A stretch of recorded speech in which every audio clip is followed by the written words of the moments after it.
So moving on, at number 5, moving into our top 5, we have arguably the greatest goal scorer of all time. In my opinion, he is the greatest goal scorer of all time of the Washington Capitals, Alex Ovechkin. And I'll start with you guys on this one. Ovi. Yeah, well, isn't Ovi one of your favorite players or so? Oh, yeah, Ovi's amazing. I love the guy. Like, he's so out there. He's so, like... Oh, yeah. He might have been lower on my list than what we have him here, but it doesn't even... He's one of... since he's come into the league, this guy, like, his attitude, the way he is, everything about Ovi is, like, the best. I love how out there he is. I love how he just doesn't care. Like, all these Russian guys coming in, like Line A and obviously Ovi. Kucherov's got some flair to him. Panarin's got some flair to him. Like, Ovi's the best. Like, he's the greatest goal scorer of all time. He had 48 this year. He's, 35 now? Like, the fact that he's still doing this consistently, and I know a lot of them are just him having that bomb off the on the power play, and, like, I know that's where a lot of his goals come from. And obviously his 5v5 game has kind of fallen off a little bit these past few years. But the fact that he's consistently able to just put the puck in the back of the net, it's crazy. And, like, I know we've had conversations. Will this guy break Gretzky's goal record?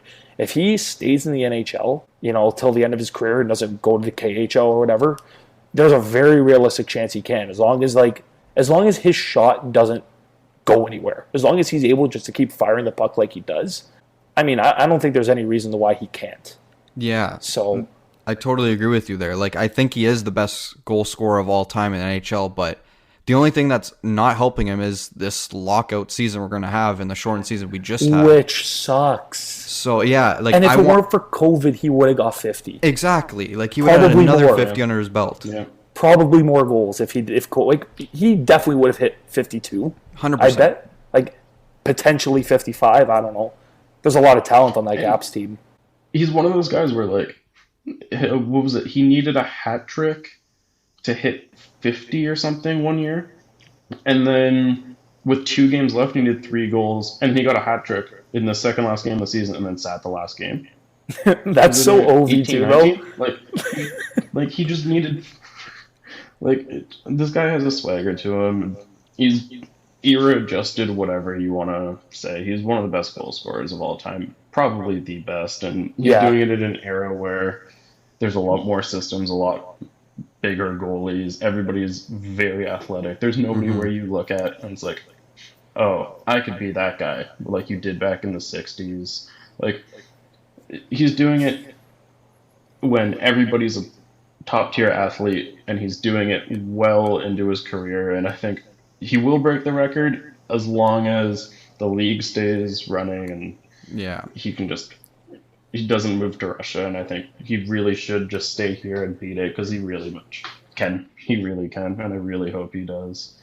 You know what's the funniest thing about Ovechkin, though? Is that he's been in the league since 05-06, right? And he's been... Every year, he scores that one-timer on the power play. And, no one's figured it out. I get no one wants to get in front of it. But, like, it's amazing to me that, like, even now at 35, like, goalies can't pick that puck up.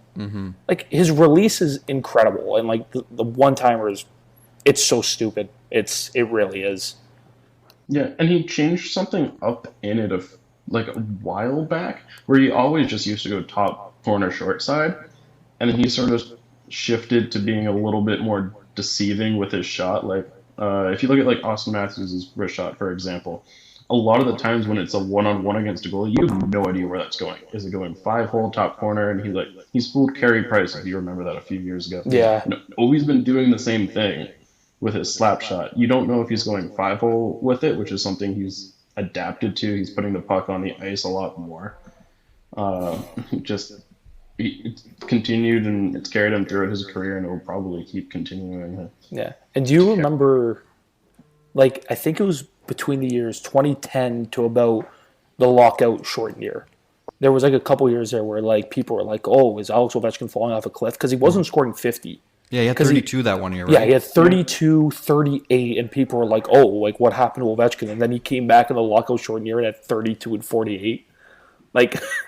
Yeah, it's... It's so stupid. And it's like the games aren't helping him here because he's well, didn't he start off his career with the lockout? So he missed that whole season. Yeah. Then he had another lockout, and then basically two straight lockout years. So it's kind of hurting the goal total. But going back, like I got a confession to make. I wasn't a big Ovechkin when he came into the league. I was more Crosby. I was more a Crosby guy, but Ovechkin last few years after that cup win, you just saw the relief on Ovechkin. You just saw a bunch of fans just being like, you know what?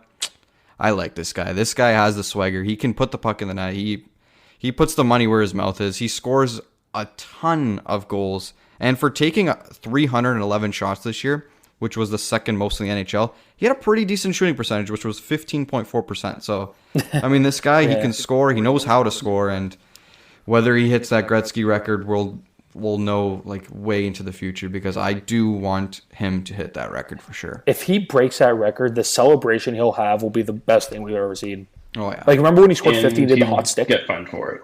Oh, 100% he will. 100%. No, it's just the last thing I was going to add is just like Thomas, you were talking about the relief he had when winning the cup. Yeah. I had never wanted a team to win a cup so bad than when I wanted Washington to win. I remember everyone wanted Vegas to win. There were so many people that said, we want the Cinderella story. But, like, I was there the whole playoffs. I remember when we were doing our fantasy draft, before that playoff started, I took Braden Holtby, I took Ovechkin. I had a bunch of Capitals, and I basically said, they're doing it this year. Mm-hmm. And I remember my Stanley Cup final, I had Winnipeg and Washington in the final.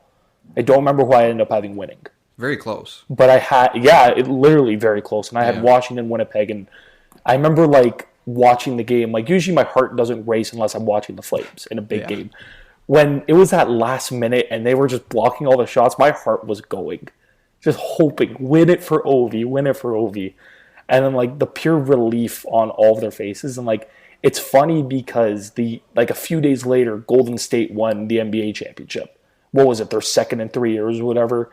And all of them are just like, we won, cool, whatever. And, like, you go back literally 3 days before that, and Ovi's losing his mind on the bench, right? I don't know how you can hate Ovechkin unless you're a Pittsburgh fan, but Pittsburgh is, like, terrorized. Yeah, but you still have to respect him. Oh, you have to. He's, like, the best goal scorer of all time, like we've said. There's so many words to describe Alex Ovechkin. Yeah, we kind of gushed over Ovechkin for a bit. I mean, we have to, right? Yeah. Who knows how many more years we're going to have of it.